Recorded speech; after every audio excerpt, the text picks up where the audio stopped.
দৃঢ়তার সাথে আল্লাহ তাআলা বলতেছেন কখনো নয়, আমি কখনো এমনটা করি নাই, বরং তোমরা যে রিজিকের সংকীর্ণতার মুখোমুখি হও এটা তোমাদের নিজেদের কারণে। কাদের কারণে? নিজেদের কারণে। সেই কারণগুলো কি? এই সূরায় আল্লাহ তাআলা রিজিকের এই সংকীর্ণতার 4টি কারণ বর্ণনা করেছেন। কয়টি কারণ? যারা বলে যে আমাদের রিজিকের সংকীর্ণতা দিয়েছে আল্লাহ, যারা এই কথা বলে তাদের কথার জবাব দিচ্ছেন কে?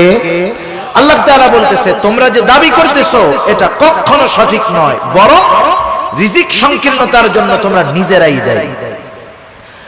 আল্লাহ রাব্বুল আলামিন বলেন তোমাদের রিজিক সংকীর্ণতার কারণ কি?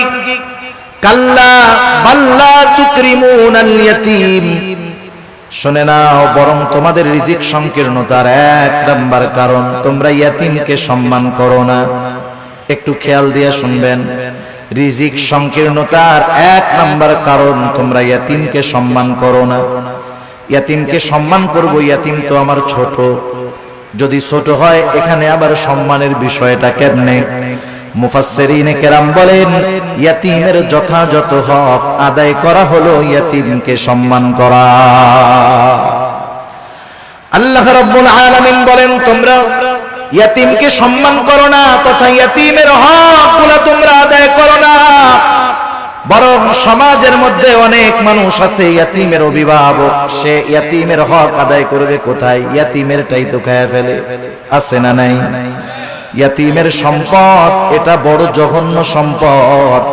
আল্লাহ তাআলা সাধারণ ভাবেই বলেন ইয়া আইয়ুহাল্লাযীনা আমানু লা তাকুলু আমওয়ালাকুম বাইনাকুম বিল বাতিল। আল্লাহ তাআলা বলেন তোমরা অন্যায়ভাবে কারো সম্পদ ভক্ষণ করো না। কারণ কেউ যদি কারো সম্পদ ভক্ষণ করে এর সাথে বান্দার হক সম্পৃক্ত থাকে। কিয়ামতের ময়দানে কেউ যদি কারো সম্পদ অন্যায়ভাবে ভক্ষণ করে দুনিয়ায়, কিয়ামতের ময়দানে ওই লোকটা সবচাইতে নিঃস্ব হয়ে যাবে। হাদিসের মধ্যে আসছে নবীজি সাল্লাল্লাহু আলাইহি ওয়াসাল্লাম বলেন কিয়ামতের দিন সবচাইতে নিঃস্ব হবে ওই ব্যক্তি যার আমলের কোনো অভাব নাই, নামাজ রোজার অভাব নাই, হজ যাকাতের অভাব নাই, দান সাদকার অভাব নাই, এক কথায় কোনো প্রকার নেক আমলের অভাব নাই। দুনিয়াতে তার একটা সমস্যা ছিল, সে বান্দার হক নষ্ট করত। পাহাড় পরিমাণ আমল নিয়ে বান্দার হক নষ্টকারী কিয়ামতের ময়দানে আল্লাহর সামনে উঠবে। ও নেকের পাহাড় দেখে চিন্তা করবে ওর জান্নাতে যাওয়া কে ঠেকায় আছে। আল্লাহ তাআলা তাকে জান্নাতে যাওয়ার অনুমতি দেওয়ার পূর্বে তার ব্যাপারে আল্লাহ রাব্বুল আলামিনের দরবারে মানুষেরা অভিযোগ দায়ের করবে। লম্বা হাদিস, আমি শুধু সারমর্ম কথাগুলা বলতেছি। কিছু লোক তার বিরুদ্ধে আল্লাহ রাব্বুল আলামিনের কাছে অভিযোগ দায়ের করবে। লোকটা হয়তো বলবে আল্লাহ এই লোকটা দুনিয়াতে আমার হক নষ্ট করেছিল, কেউ বলবে আমার সম্পদ দখল দিয়েছিল, কেউ বলবে আমাকে কষ্ট দিয়েছিল, এক কথায় আমার হক নষ্ট করেছিল। আল্লাহ দুনিয়ার ভিতরে আমি দুর্বল থাকার কারণে আমি ন্যায় বিচার পাই নাই, দুনিয়াতে আমি মাজলুম ছিলাম। আল্লাহ আজকের দিন আমি কি ন্যায় বিচার পাবো না? বরং আল্লাহ রাব্বুল আলামিন তো সেই দিন ন্যায় বিচার কায়েম করবে, ইনসাফের আদালত আল্লাহ তাআলা প্রতিষ্ঠা করবে। আল্লাহ রাব্বুল আলামিন বলেন ওয়ানাদাউল মাওয়াজিনাল কিসতা লিয়াউমিল কিয়ামাতি ফালা তুযলামু নাফসুন শাইআ। আল্লাহ রাব্বুল আলামিন বলেন আমি কিয়ামতের দিন ইনসাফের আদালত কায়েম করব। ওয়ানাদাউল মাওয়াজিনাল কিসতা লিয়াউমিল কিয়ামাহ, এমন ইনসাফ ওয়ালা আদালত আল্লাহ তাআলা বলেন ফালা তুযলামু নাফসুন শাইআ, সেই দিন কারো উপরে সামান্যতম কোনো জুলুম করা হবে না, বরং কি হবে ওয়া ইন কানা মিসকালা হাববাতিন মিন খারদালিন আতাইনা বিহা, কেউ যদি দুনিয়াতে কোনো সরিষা দানা পরিমাণ কোনো আমল করে থাকে আল্লাহ রাব্বুল আলামিন বলেন আতাইনা বিহা, ওই আমল সহকারে আমি আল্লাহ তাকে হাজির করব। দুনিয়াতে সরিষা দানা পরিমাণ আমল যদি কেউ করে সেই সরিষা দানা পরিমাণ আমল সহ তাকে হাজির করা হবে। শুধু হাজির করবে আল্লাহ তাআলা তা না, বরং আল্লাহ সুবহানাহু ওয়া তাআলা ওই আমলের হিসাব নেবেন। সুবহানাল্লাহ। মোট কথা সেই দিন আল্লাহ তাআলা ন্যায় বিচার করবে। লোকটা এবার আল্লাহ তাআলার কাছে অভিযোগ দায়ের করবে, আল্লাহ রাব্বুল আলামিন তার অভিযোগ গ্রহণ করবে। এবার ওই পাহাড় পরিমাণ নেকের মালিককে বলা হবে, তোমার ব্যাপারে যে অভিযোগ দায়ের করা হলো সত্য নাকি? সে মিথ্যা কথা বলার কোনো উপায় নাই, স্বীকার যেতে সে বাধ্য। সে বলবে, হ্যাঁ, দুনিয়াতে আমি তার এই হক নষ্ট করেছি। আল্লাহ তাআলা বলবে, দাও, তার হকটা আদায় করে দাও। বলেন তো, দুনিয়াতে কেউ যদি কারো জমি জোর করে দখল দেয়, কিয়ামতের দিন জমি দেওয়ার কোনো অবস্থা আছে নাকি? এইবার লোকটা বলবে, আল্লাহ, এ তো দুনিয়া না, দুনিয়া না। দুনিয়া যদি হইতো আমি তার জমি, তার হক তাকে ফিরাইয়া দিতাম, এখন আমি কোথার থেকে দিব? এইবার অভিযোগকারী বলবে, আল্লাহ, ঠিক আছে, এটা তো দুনিয়া না। দুনিয়ায় আমার সম্পদ সে দখল দিয়েছিল, আজকে আমার সম্পদের প্রয়োজন নাই, সে আমার দুনিয়ার হকটা তার নেকির দ্বারা মিটায়া দে। এবার ওই পাহাড় পরিমাণ নেকের মালিক একটা মাত্র অপরাধ করতো, বান্দার হক নষ্ট করছে। সে কি করবে? নেকির থেকে নিয়ে এক একজনের হক আদায় করবে। যারা মানুষের হক নষ্ট করে, এরা একজনের করে না, বহুজনের করে। ঠিক কিনা বলেন? বহুজনের করে। একের পর এক অভিযোগকারী আসবে আর সে হক আদায় করতে থাকবে। এক সময় পাহাড় পরিমাণ নেক শেষ হয়ে যাবে, কিন্তু অভিযোগকারীর সিরিয়াল এখনো বড় লম্বা। আল্লাহ তাআলা বলবে, তাদের হক আদায় করো। লোকটা বলবে, আল্লাহ, মানুষের হক আদায় করতে করতে আমার সব নেকি শেষ হয়ে গেছে। এইবার অভিযোগকারীরা বলবে, আল্লাহ, তার নেকি নাই, তাতে কি? আমাদের গুনাহগুলা নিয়ে আমাদের হক আদায় করে দিই। এইবার সে মানুষের হক আদায় করতে করতে পাহাড় পরিমাণ গুনার মালিক হয়ে যাবে। রাসূলুল্লাহ সাল্লাল্লাহু আলাইহি ওয়াসাল্লাম বলেন, কিয়ামতের ময়দানে ওই লোকটার মতো নিঃস্ব আর কেউ নাই, যে দুনিয়াতে তার আমলের কোনো অভাব ছিল না, কিন্তু সে বান্দার হক নষ্ট করার কারণে কিয়ামতের দিন সব নেক অন্যকে দিয়ে দিতে হবে, আর সে তার নেকের বদলে গুনার পাহাড়ের মালিক হয়ে যাবে।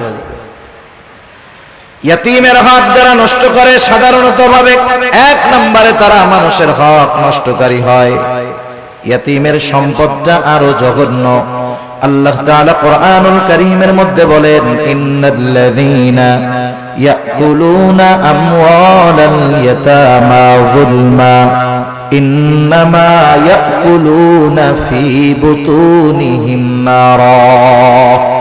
আল্লাহ রাব্বুল আলামিন বলেন, নিশ্চয়ই যারা অন্যায়ভাবে ইয়াতীমের সম্পদ ভক্ষণ করে, ইন্নামা ইয়াকুলুনা ফী বুতুনিহিম নারা, সে কেমন যেন আগুনের দ্বারা তার পেটকে ভরপুর করে। আপনারা একটু জবাব দিবেন, বলেন তো, আগুনের স্থান জান্নাত নাকি জাহান্নাম? নিঃসন্দেহে জাহান্নাম। আল্লাহ তাআলা বলেন, ওয়াসায়াসলাউনা সাঈরা, অচিরেই তাকে জাহান্নামের মধ্যে নিক্ষেপ করা হবে। সেজন্য ইয়াতীমের অসম্মান মানে ইয়াতীমের সম্পদ দখল দেওয়া, ইয়াতীমের সম্পদ ভক্ষণ করা। দুই নাম্বার, ইয়াতীমের সম্মান করা, অর্থাৎ তার সাথে সদাচরণ করা, ভালো ব্যবহার করা। অনেক সময় আমাদের অনেকের ঘরে ইয়াতীম বাচ্চা থাকে, নিজের আত্মীয় স্বজন।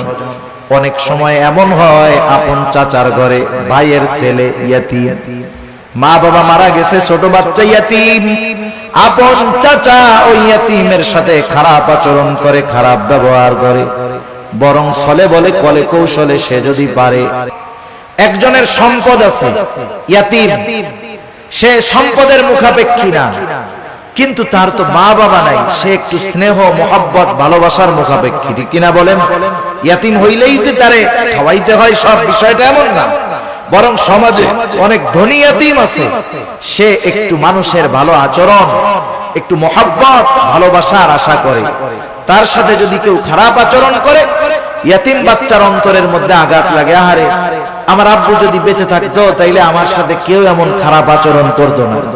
আমার আম্মু যদি বেঁচে থাকতো তাহলে আমার আম্মু ওই আমার আরেক ভাইয়ের আম্মুর মতো আমাকেও মহব্বত করতো। এই ব্যথাগুলা অনেক ইয়তীমের অন্তরে থাকে, যদিও সে সম্পদওয়ালা। সেজন্য ইয়তীম ধনী হোক আর গরিব হোক, আমাদের উচিত ইয়তীমদের সাথে সদাচরণ করা, স্নেহময় ব্যবহার করা। আর যদি ইয়তীম গরিব হয়, তাকে খাদ্য সহায়তা দিয়ে সাহায্য করা।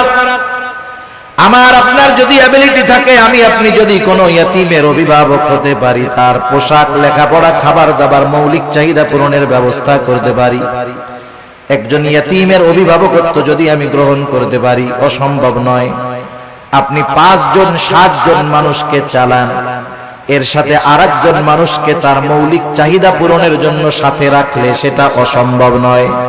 কেউ যদি কোনো ইয়তীমের দায়িত্বভার গ্রহণ করতে পারে, ইয়তীমকে লেখাপড়া শেখাতে পারে, ইয়তীমের অভিভাবক হতে পারে, নবীজি সাল্লাল্লাহু আলাইহি ওয়াসাল্লাম বলেন, আনা ওয়া কাফিলুল ইয়তীম কাহাতাইনি ফিল জান্নাহ। নবীজি সাল্লাল্লাহু আলাইহি ওয়াসাল্লাম বলেন, আমি আর ইয়তীমের অভিভাবক জান্নাতের মধ্যে এমন করে পাশাপাশি অবস্থান করব। 2 আঙ্গুলের ইশারা দিয়ে নবীজি বুঝায়া দিলেন, এই 2টা আঙ্গুল যেমন পাশাপাশি অবস্থান করে, ইয়তীমের অভিভাবক আর নবীজি সাল্লাল্লাহু আলাইহি ওয়াসাল্লাম এমন ভাবে পাশাপাশি অবস্থান করবে। তাহলে ইয়তীমের সম্মানের তৃতীয় অর্থ যে যদি পারা যায়, তাহলে ইয়তীমের অভিভাবকত্বের দায়িত্ব গ্রহণ করা। আপনি আমি পুরাটা পারি না, মাসে 500 টাকা দিয়ে একটা ইয়তীমের খরচ বহন করতে পারি, বছরে 1000 টাকা দিয়ে পারি যে এটা আমি শুধুমাত্র ইয়তীমদের জন্য দিলাম। আবার দেখেন, একদিন এক সাহাবী রাসূলুল্লাহ সাল্লাল্লাহু আলাইহি ওয়াসাল্লামের কাছে আসছে, আসার পরে বলতেছে, ইয়া রাসূলুল্লাহ, আমার হৃদয়টা বড় কঠোর, হৃদয়টা বড় শক্ত, আমি আমার এই শক্ত হৃদয়টাকে কেমন করে নরম বানাতে পারি, আমাকে একটু আমল শিখায় দেন। নবীজি সাল্লাল্লাহু আলাইহি ওয়াসাল্লাম বললেন, শোনো কি করবা? নবীজি বললেন, আমসিহ রাসাল ইয়াতীম ওয়া আত'ইমিল মিসকিন, তুমি ইয়তীমের মাথায় বেশি বেশি হাত বুলায় দাও আর মিসকিনদেরকে বেশি বেশি খানা খাওয়াও।